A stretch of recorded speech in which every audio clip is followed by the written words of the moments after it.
First question, రెండవ బౌద్ధ సంగీతి జరిగిన ప్రదేశం. రెండవ బౌద్ధ సంగీతి వైశాలి నగరంలో జరిగింది. రెండవ బౌద్ధ సంగీతి క్రీస్తు పూర్వం 383లో వైశాలి నగరంలో కాల అశోకుడు అనే రాజు సబాకమి అనే వ్యక్తి అధ్యక్షతన నిర్వహింపజేయిస్తాడు. ఈ రెండవ బౌద్ధ సంగీతిలోనే మొట్టమొదటిసారిగా బౌద్ధ మతం మహాసాంఘికులు స్థవిరవాదులుగా విడిపోతుంది. కాబట్టి ఇక్కడ రెండవ బౌద్ధ సంగీతి జరిగిన ప్రదేశం వైశాలి. శుద్ధోదనుడి భార్య ఎవరు? సెకండ్ క్వశ్చన్, శుద్ధోదనుడి భార్య. శుద్ధోదనుడి భార్య మాయాదేవి. ఈ శుద్ధోదనుడు మాయాదేవి అనే ఇద్దరు కూడా గౌతమ బుద్ధుని తల్లిదండ్రులు. థర్డ్ క్వశ్చన్, బుద్ధుడు జన్మించిన సంవత్సరం. బుద్ధుడు క్రీస్తు పూర్వం 563లో జన్మించాడు. 563లో జన్మించాడు కపిలవస్తు నగరం లుంబిని గ్రామంలో. నెక్స్ట్ క్వశ్చన్ నెంబర్ 4, బౌద్ధ మతం ఆవిర్భవించిన సంవత్సరం. క్రీస్తు పూర్వం 6వ శతాబ్దం అనాలి.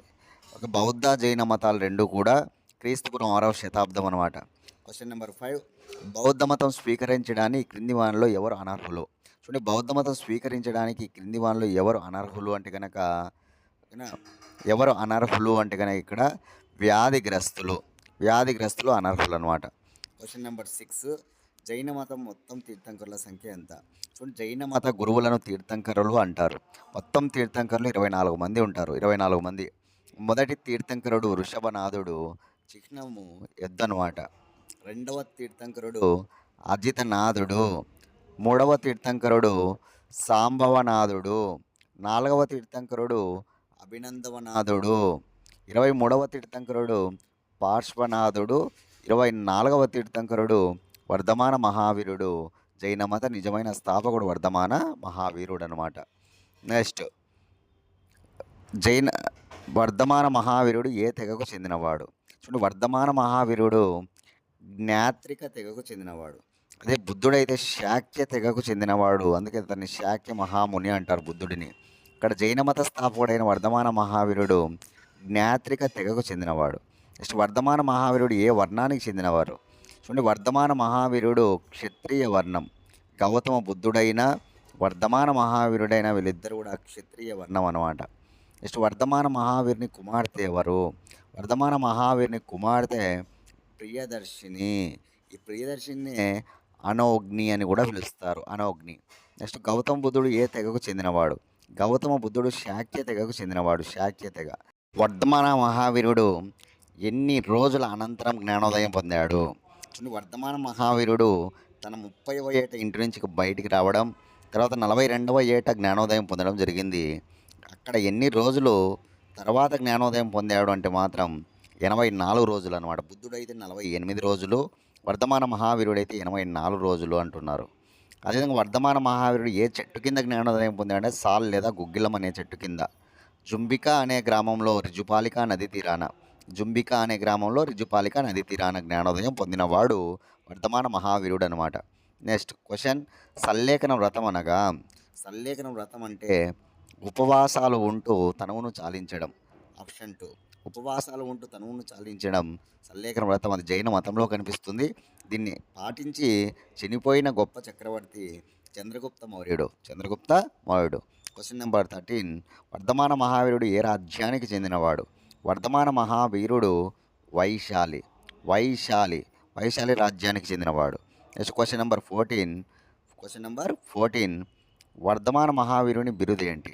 వర్ధమాన మహావీరుడు జినుడు అనే బిరుదు ఉంది.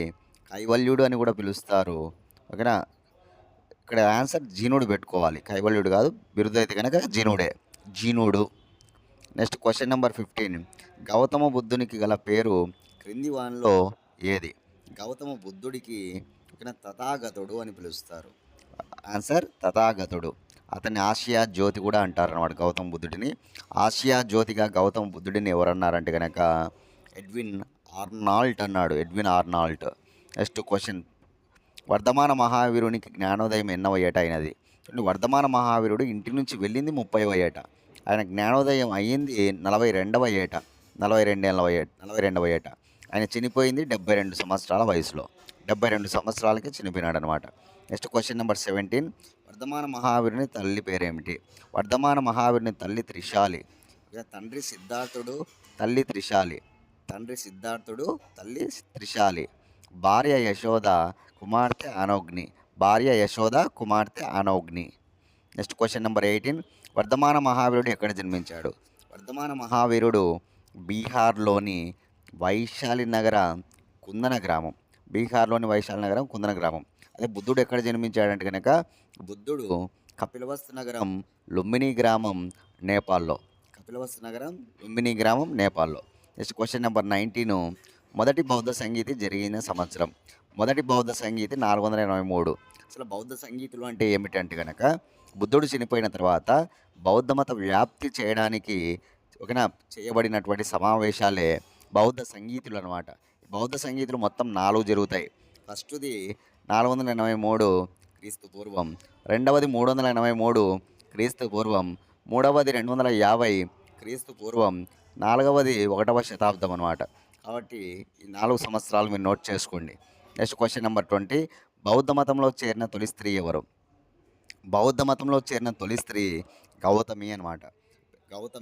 గౌతమ బుద్ధుడిని పెంచిన తల్లి గౌతమి, ఆమె తొలి స్త్రీ అనమాట. అదే బౌద్ధ మతంలో చేరిన వేశ్యా స్త్రీ ఎవరంటే కనుక అమ్రపాలి. బౌద్ధ మతంలో చేరిన బందిపోటు దొంగ ఎవరంటే బందిపోటు దొంగ అంగుళిమాల. బౌద్ధ మతంలో చేరిన గొప్ప ధనిక శిష్యుడు ఎవరంటే కనుక ధనిక శిష్యుడు అనంత పిండక. బుద్ధుడు ప్రియ శిష్యులు బౌద్ధ మతంలో ఉంటారు. బుద్ధుడికి ప్రియ శిష్యులు ఎవరంటే ఆనందుడు ఉపాలి. బౌద్ధ మతంలో చేరిన బుద్ధుడి సమక్షంలో చివరి శిష్యుడు ఎవరంటే సుభద్రకుడు. ఎవరు చివరి శిష్యుడు? సుభద్రకుడు. Next question number 21. జైన మత మొదటి తీర్థంకరుని చిహ్నం ఏది? బౌద్ధ మత తొలి తీర్థంకరుడు వృషభనాథుడు. ఆ వృషభనాథుని చిహ్నం ఏదంటే ఎద్దు. వృషభం అంటే ఎద్దు అని గుర్తుపెట్టుకోవాలి. అదే జైన మత 24వ తీర్థంకరుడు వర్ధమాన మహావీరుడు అనమాట. జైన మత స్థాపకుడు వర్ధమాన మహావీరుడు. ఆయన సింబల్ వచ్చేసి సింహం అనమాట, సింహం. Next question number 22. వర్ధమాన మహావీరుని సోదరుడు ఎవరు? వర్ధమాన మహావీరుడి సోదరుడు నందివర్ధనుడు. Question number 23. దిల్వారా జైన దేవాలయం ఏ రాష్ట్రంలో కలదు? చూడండి, దిల్వారా జైన దేవాలయం రాజస్థాన్లో మౌంట్ అబూ పైన చాలా గొప్ప జైన టెంపుల్ అనమాట దిల్వారా జైన దేవాలయం. అదే గుమటేశ్వర జైన టెంపుల్ ఎక్కడ ఉంటుందంటే కర్ణాటకలోని శ్రావణబెళగోలలో గుమటేశ్వర జైన టెంపుల్ ఉంటుంది, శ్రావణబెళగోల, కర్ణాటక. Question number 24.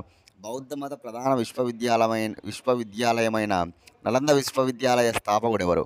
అంటే బౌద్ధ మత ప్రధాన విశ్వవిద్యాలయమైన నలంద విశ్వవిద్యాలయాన్ని కట్టించింది ఎవరంటే కనుక కుమారగుప్తుడు అనమాట. గుప్తుల కాలంలో కట్టబడింది. అది బీహార్ రాష్ట్రంలో ఉంది. ప్రస్తుతం ఉన్న యూనివర్సిటీలో అత్యంత పురాతనమైన యూనివర్సిటీ నలంద యూనివర్సిటీ అనమాట. నలంద యూనివర్సిటీని ప్రపంచ ప్రఖ్యాత విశ్వవిద్యాలయంగా చేసింది మాత్రం హర్షవర్ధనుడు అనమాట. నలంద విశ్వవిద్యాలయాన్ని కూల్చింది మాత్రం బక్తియార్ ఖిల్జీ.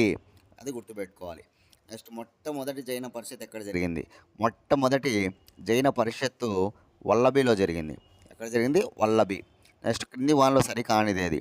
తొలి తీర్థంకరుడు రిషభనాథుడు, రెండవ తీర్థంకరుడు అజితనాథుడు, 23వ తీర్థంకరుడు మల్లినాథ. ఇక్కడ 23వ తీర్థంకరుడు మల్లినాథ రాంగ్ అనమాట. 24వ తీర్థంకరుడు వర్ధమాన మహావీరుడు కరెక్టే. ఆప్షన్ 3 రాంగ్ అనమాట. Next question number 27. విప్రవాహ బౌద్ధ స్తూపం ఉత్తరప్రదేశ్లో కలదు. ఇది కరెక్టు. బౌద్ధ మత సిద్ధాంతాలను త్రిపీఠకాలు అంటారు. ఇది రాంగ్ అనమాట. బౌద్ధ మత సిద్ధాంతాలను ఆర్య సత్యాలు అంటారు. త్రిపీఠకాలు అనేది పవిత్ర గ్రంథం బౌద్ధ మతానికి. ఇది రాంగు. నెక్స్ట్ బుద్ధ చరితం అనే గ్రంథాన్ని అశ్వఘోషుడు రాశాడు. బుద్ధ చరితం అశ్వఘోషుడు. ఇది కరెక్టే. ఛత్ర అనేది బౌద్ధ మత వాస్తు శైలి. ఇది కూడా కరెక్టే. బుద్ధుడు జ్ఞానోదయం పొందడాన్ని కైవల్యం అంటారు. ఇది రాంగు. వర్ధమాన మహావీరుడు జ్ఞానోదయం పొందడాన్ని కైవల్యం అంటారు. ఇక్కడ బుద్ధుడు కాదు. కాబట్టి ఇక్కడ కరెక్ట్ అడుగుతున్నాడు పై స్టేట్మెంట్లో సరైనది ఏదే అని. కానీ ఏవేవి కరెక్ట్ ఉన్నాయంటే 1, 3, 4. 1, 3, 4 థర్డ్ ఆప్షన్ అనమాట. Question number 28. క్రింది వాటిని పరిశీలింపు. రెండవ బౌద్ధ సంగీతికి అధ్యక్షుడు సభాకమి. కరెక్ట్. మూడవ బౌద్ధ సంగీతి జరిగిన ప్రదేశం మూడవది కుందలవనం తప్పు. మూడవది ఎక్కడ జరిగిందంటే కనుక పాటలీపుత్రంలో జరుగుతుంది. పాటలీపుత్రం. నెక్స్ట్ మొదటి బౌద్ధ సంగీతిలో తొలిసారిగా బౌద్ధ మతం రెండుగా చీలిపోయింది. ఇది కూడా రాంగ్. మొదటి బౌద్ధ సంగీతిలో కాదు బౌద్ధ మతం చీలిపోయింది, రెండవ బౌద్ధ సంగీతిలో. నెక్స్ట్ ఫోర్త్, రెండవ బౌద్ధ సంగీతి క్రీస్తు శకం 383లో నిర్వహించబడింది. క్రీస్తు శకం కాదు, ఇక్కడ క్రీస్తు పూర్వం ఉండాలి. ఇది కూడా రాంగ్. పై స్టేట్మెంట్లో సరైనది అడుగుతున్నాడు. ఇక్కడ ఒక్కటి మాత్రమే సరైనది ఉంది, ఫస్ట్ ఆప్షన్ మాత్రమే సరైనది ఉంది. ఒక రెండవ బౌద్ధ సంగీతికి అధ్యక్షుడు సభాకమి అనేది కరెక్ట్ అనమాట. సెకండ్ ఆప్షన్ చూడండి ఒకసారి, ఒకటి మాత్రమే. సెకండ్ ఆప్షన్ ఒకటి మాత్రమే. Next question number 29. క్రింది వాన్లో మూడవ జైన తీర్థంకరుడు, ఇప్పుడే ఆల్రెడీ మనం తెలుసుకున్నాం. ఫస్ట్, సెకండ్, థర్డ్, ఫోర్త్ చెప్పా. మూడవ జైన తీర్థంకరుడు ఎవరంటే కనుక శాంభవనాథుడు. Question number 30. అజితనాథుడు జైన మతంలో ఎన్నవ తీర్థంకరుడు? రెండవ తీర్థంకరుడు. అజితనాథుడు రెండవ తీర్థంకరుడు. మొదటి జైనుల సభ ఇక్కడ నిర్వహించబడింది. మొదటి జైనుల సభ ఎక్కడ నిర్వహించబడింది అంటే కనుక జైన పరిషత్తు వల్లభి అనమాట. Next question number 32. క్రింది వాటిని పరిశీలింపుము. ఏనుగు రెండవ తీర్థంకరుడైన అజితనాథుని చిహ్నం. ఏనుగు వచ్చేసి రెండవ తీర్థంకరుడు. జైన మత అంగాలను ద్వాదశాంగాలు అంటారు. 12 ఉంటాయి కాబట్టి ద్వాదశాంగాలు అంటారు. ఇది కరెక్టే. జైన మతము శాంతిని బోధించింది. ఇది కరెక్టే. శాంతి అంటేనే జైన మతం. Fourth option. వర్ధమాన మహావీరుడు సాల్ వృక్షం కింద జ్ఞానోదయం పొందాడు. ఇది కరెక్టే. సాల్ వృక్షం కిందనే వర్ధమాన మహావీరుడు జ్ఞానోదయం పొందాడు. క్వశ్చన్ నెక్స్ట్ 5 చూద్దాం. వర్ధమాన మహావీరుడు చతురార్య సత్యాలను తెలిపాడు. చతురార్య సత్యాలు తెలిపింది బుద్ధుడు కాబట్టి ఇది రాంగు. ఇక్కడ ఆన్సర్ ఏంటంటే కనుక సెకండ్ ఆప్షన్ 1, 2, 3, 4 సరైనది అడుగుతున్నాడు. ఇక్కడ ఉన్న వాటిలో సరైనవి 1, 2, 3, 4 అనమాట. ఆప్షన్ 2లో ఉన్నాయి 1, 2, 3, 4. అది correct answer. Next question number 34. జైన మతానికి సంబంధించిన క్రింది ప్రకటనలను పరిశీలించండి. జైన మతం చూద్దాం. జైన మత తీర్థంకరుల భావనను విముక్తికి మార్గాన్ని చూపించడంలో సహాయపడే జ్ఞానోదయ ఉపాధ్యాయులుగా నమ్ముతుంది. నెక్స్ట్, జైన మతం యొక్క అంతిమ లక్ష్యం మోక్షాన్ని సాధించడం. ఇది పునర్జన్మ చక్రం నుండి ఆత్మ యొక్క విముక్తి. నెక్స్ట్ 3, జైన మతం అన్ని జీవుల పట్ల అహింస లేదా అహింస భావనను నొక్కి చెబుతుంది. ఇక్కడ ఉన్నవన్నీ కూడా కరెక్టే అనమాట, పైవన్నీ. Next question number 35. జైన మతం యొక్క అత్యంత ముఖ్యమైన ప్రాథమిక సూత్రంగా ఏది పరిగణించబడుతుంది? అత్యంత ప్రాథమిక సూత్రం ఏదంటే అహింస. జైన మతం యొక్క అత్యంత ముఖ్యమైన ప్రాథమిక సూత్రం ఏది? అహింస. అహింస అనేది ఇక్కడ గుర్తుపెట్టుకోవాలి, శాంతి అనమాట. 35-2. నెక్స్ట్ 36. వర్ధమాన మహావీరుడు జ్ఞానోదయం పొందడాన్ని ఏమంటారు? వర్ధమాన మహావీరుడు జ్ఞానోదయం పొందడాన్ని కైవల్యం. 2 ఆప్షన్స్లో ఉన్నాయి చూడండి, ఫస్ట్, సెకండ్. ఆ కైవల్యం అనమాట. ఫస్ట్లో కైవల్యం ఉంది, 2లో కైవల్యం ఉంది. ఇక్కడ ఆన్సర్ కైవల్యం. 37. తీర్థంకర్లు చిహ్నాలు. చూడండి, తీర్థంకర్లు చిహ్నాలు చూస్తే కనుక సాంబవనాథుడు వచ్చేసి 3వ తీర్థంకరుడు, ఆయన చిహ్నం గుర్రం. వృషభనాథుడు మొదటి తీర్థంకరుడు, ఆయన చిహ్నం వచ్చేసి ఎద్దు. నెక్స్ట్ అభినందననాథుడు 4వ తీర్థంకరుడు అనమాట. 4వ తీర్థంకరుడు చిహ్నం కోతి. మల్లినాథ, ఒకే ఒక మహిళ ఉందన్నమాట 24 మంది తీర్థంకరులలో. ఆ మల్లినాథ చిహ్నం వచ్చేసి కలశం అనమాట. నెక్స్ట్ పార్శ్వనాథుడు 23వ తీర్థంకరుడు మనకు పార్శ్వనాథుడు. 23 పార్శ్వనాథుడు. చిహ్నం వచ్చేసి పాము అనమాట. ఈ చిహ్నాలు మనం చూసుకోండి ఒకసారి ఎక్కడెక్కడ అనేది. చాలా ఇంపార్టెంట్గా మనం గుర్తుపెట్టుకోవాల్సిన విషయాలు ఇవి ఖచ్చితంగా. ఓకేనా. నెక్స్ట్, బోధి దినోత్సవాన్ని డిసెంబర్ 8, 2023 జరుపుకుంటారు. గౌతమ బుద్ధుడు ఎక్కడ జ్ఞానోదయం పొందాడు? గౌతమ బుద్ధుడు జ్ఞానోదయం పొందింది ఎక్కడ అంటే కనుక మనకి ఎక్కడ జ్ఞానోదయం పొందాడు అని అంటే కనుక బుద్ధగయలో. దాన్నే ఉరువేల అని పిలిచేవారు ఒకప్పుడు బుద్ధగయను. బీహార్లో ఉంటుంది, అక్కడ జ్ఞానోదయం పొందాడు. అశ్వత్థ వృక్షం లేదా రావి చెట్టు కింద. ఓకేనా. ఆయన 35వ ఏట. Next question number 39. క్రింది వాటిలో బౌద్ధ మతస్థుల పవిత్ర ప్రదేశం ఏది? బౌద్ధ మతస్థుల పవిత్ర ప్రదేశం కింది వాటిలో ఏది అని అడుగుతున్నాడు. ఓకేనా. ఏది? బీహార్లోని రాజగిరినా, కర్ణాటకలోని హంప, ఆంధ్రప్రదేశ్లోని కృష్ణానా, పై ఏవి కాదా? బీహార్లోని రాజ్గిర్ మనము చేసుకోవచ్చు. నెక్స్ట్, వర్ధమాన మహావీరుడు చనిపోయిన ప్రదేశం ఏది? వర్ధమాన మహావీరుడు చనిపోయిన ప్రదేశము పావపూరి. పావపూరి అనమాట, బీహార్లో ఉంటుంది పావపూరి. హస్తిపాలుని ఇంట్లో చనిపోయాడు, హస్తిపాలుని ఇంటిలో. Next question number 41. సిద్ధార్థుడి తల్లి అయిన మాయాదేవి ఏ రాజ్య కుమార్తె? చూడండి, సిద్ధార్థుడి తల్లి మాయాదేవి. సిద్ధార్థుడు అంటే ఇక్కడ ఎవరంటే కనుక గౌతమ్ బుద్ధుడు. గౌతమ్ బుద్ధుని తల్లి మాయాదేవి కదా. ఆ మాయాదేవి కోసల రాకుమార్తె అనమాట, కోసల. Next question number 42. బౌద్ధ మతంలో చేరిన వేశ్య శిష్యురాలు ఎవరు? వేశ్య శిష్యురాలు ఇక్కడ అమ్రపాలి. అమ్రపాలి అనమాట వేశ్య శిష్యురాలు. Next question number 43. బౌద్ధ మత పవిత్ర గ్రంథాలు ఏవి? బౌద్ధ మత పవిత్ర గ్రంథాలు త్రిపీఠకాలు అనమాట. త్రిపీఠకాలు అనగా సుత్త పీఠిక, వినయ పీఠిక, అభిధమ్మ పీఠిక. సుత్త పీఠికను ఆనందుడు, వినయ పీఠికను ఉపాలి, అభిధమ్మ పీఠికను మొగలి పుత్తదిశ. ఈ పీఠికలు అనేటువంటివి ప్రాకృతంలో ఉంటాయన్నమాట. ప్రాకృతంలో సుత్త పీఠికలో బుద్ధుడి యొక్క చరిత్ర, బుద్ధుడి బోధనలు ఉంటాయి. వినయ పీఠికలో బుద్ధుడి యొక్క క్రమశిక్షణ ఉంటుంది. ఉపాలిలో బుద్ధుడి యొక్క అభిధమ్మ పీఠికలో బుద్ధుడి ధర్మం ఉంటుంది, బుద్ధుడి ధర్మం. Next question number 44. ఏ సంవత్సరంలో బుద్ధుడి మహాపరినిర్యాణం జరిగి 2500 ఏళ్ళు పూర్తి అయినది? చూడండి, 2500 ఏళ్ళు పూర్తి అయిందనంట. ఎప్పటికీ అంటే కనుక 2500 ఏళ్ళు అంటే కనుక ఆయన చనిపోయింది ఎప్పుడు అంటే కనుక 483, 483 అనమాట. 483 అనమాట. ఓకే, 483 అంటే కనుక అది క్రీస్తు పూర్వం నాటి మాట కాబట్టి ఓకేనా. మనము ఎప్పటికీ అంటే కనుక 1955, 1955 ఇక్కడ ఆన్సర్ చేసుకోవచ్చు, 1955. ఓకేనా. Question number 45. ఈ క్రింది వానిలో జైన మతాన్ని అవలంబించిన మౌర్య చక్రవర్తి ఎవరు? జైన మతాన్ని అవలంబించాడు చంద్రగుప్త మౌర్యుడు. సల్లేఖన వ్రతాన్ని కర్ణాటకలోని శ్రావణ బెలగోల్లో చేసి ఆయన మరణిస్తాడు కూడా. జైన మతానికి సంబంధించి అత్యంత గొప్పది సల్లేఖన వ్రతం. Question number 46. బుద్ధుడు ఏ చెట్టు కింద జ్ఞానోదయం పొందాడు? బుద్ధుడు రావి చెట్టు, దాన్ని అశ్వత్థ వృక్షం అంటాం. బీహార్లోని ఉరువేలలో అశ్వత్థ వృక్షం లేదా రావి చెట్టు కింద బుద్ధుడు జ్ఞానోదయం పొందుతాడు తన 35వ ఏట.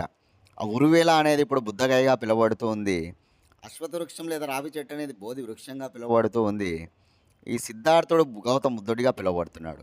బుద్ధుడి అసలు పేరు సిద్ధార్థుడు అనమాట. Next question number 47. జైన మత పవిత్ర గ్రంథం ఏది? జైన మత పవిత్ర గ్రంథం అంగాలు 12 అనమాట. వాటిని స్థూల బాహుడు రచించాడు ప్రాకృతంలో. వాటిని వ్యతిరేకించింది ఎవరంటే భద్రబాహుడు. స్థూల బాహుడు శ్వేతంబర శాఖను, జైన మతంలో శ్వేతంబర శాఖను ప్రారంభించాడు. దిగంబర శాఖను భద్రబాహుడు ప్రారంభిస్తాడనమాట. శ్వేతంబర అంటే తెల్లని వస్త్రాలు వేసుకుంటారు. దిగంబర అంటే వస్త్రాలు అసలు వాళ్ళు ధరించరు. Next question number 48. ఈ క్రింది వానిలో జైన మతానికి సంబంధించినది ఏది అంటున్నాడు? 3 రత్నాల, 3 నియమాల, 3 పీఠకాల, 3 లింగాల. 3 రత్నాలు అనమాట.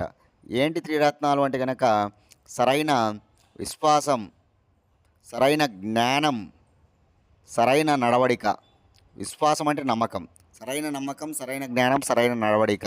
ఇవే 3 రత్నాలు అనమాట. జైన మతానికి సంబంధించి చాలా గొప్పవి. Next question number 49. క్రింది వానిలో జైన మతం అవలంబించని వారు చంద్రగుప్త మౌర్యుడు జైన మతమే. ఓకేనా. ఇక్కడ అమోఘ వర్షుడు అనే ఆయన జైన మతమే. సంప్రీతి జైన మతమే. వసుమిత్రుడు బౌద్ధ మతం అనమాట. వసుమిత్రుడు బౌద్ధ మతం. Question number 50. వర్ధమాన మహావీరుడి మేనల్లుడు జమాలి. వర్ధమాన మహావీరుడి మేనల్లుడు ఎవరంటే కనుక జమాలి అనమాట. ఇది చాలా ఇంపార్టెంట్గా మనకు చరిత్రలో సింధులోయ నాగరికత, ఆర్యుల నాగరికత తర్వాత మన క్రీస్తుపూర్వం 6వ శతాబ్దంలో ఈ గొప్పగా మనకి జైన మతము, బౌద్ధ మతం అనేటువంటివి ఆవిర్భవిస్తాయి. అందుకే ఈ యుగాన్ని జ్ఞానోదయ యుగం అంటారు. కాబట్టి దీనికి సంబంధించి చాలా ఇంపార్టెంట్ క్వశ్చన్స్ నేను చెప్పిన అవి మీరు బాగా చదవాలి. ఆ చాప్టర్లు జైన మతం, బౌద్ధ మతం ఏ ఎగ్జామ్ మీరు రాసినా కూడా ఒక రిపీటెడ్గా బిట్లు పడుతుంటాయి జైన మతం, బౌద్ధ మతానికి సంబంధించి. కాబట్టి మనం చరిత్రను బాగా చదువుకుంటూ పోతే కనుక రేపు రానున్న ఏ ఎగ్జామ్స్లో అయినా మంచి స్కోర్ మీరు సాధిస్తారు. ఎందుకంటే చరిత్రకు సంబంధించి మంచి క్వశ్చన్స్, ఇంపార్టెంట్ క్వశ్చన్స్, ఎక్కువ క్వశ్చన్స్ కూడా పడుతూ ఉంటాయి. కాబట్టి హిస్టరీని బాగా టాపిక్ వైజ్ చదువుకుంటా పోండి. ఎక్కడంటే అక్కడ ఎలా అంటే అది చదవకుండా ఓకేనా. లేట్ అయినా సరే మనం బాగా చదువుకుంటే ఇప్పుడు కాకపోయినా రేపు సంవత్సరమైనా జాబ్ వస్తుంది. అలా కాకుండా ఎలా పడితే అలా చదువుకుంటూ పోతే మీకు ఎన్నేళ్ళు ఉన్నా కూడా చాలా ఇబ్బందులు పడతారనమాట. కాబట్టి టాపిక్ వైస్ నీట్‌గా చక్కగా రోజు టైమ్ టేబుల్ పెట్టుకొని కొద్ది కొద్దిగా హిస్టరీని చదువుకుంటూ పోతే కంప్లీట్ అయిపోతుంది. ఓకేనా? కష్టపడాలి ఖచ్చితంగా.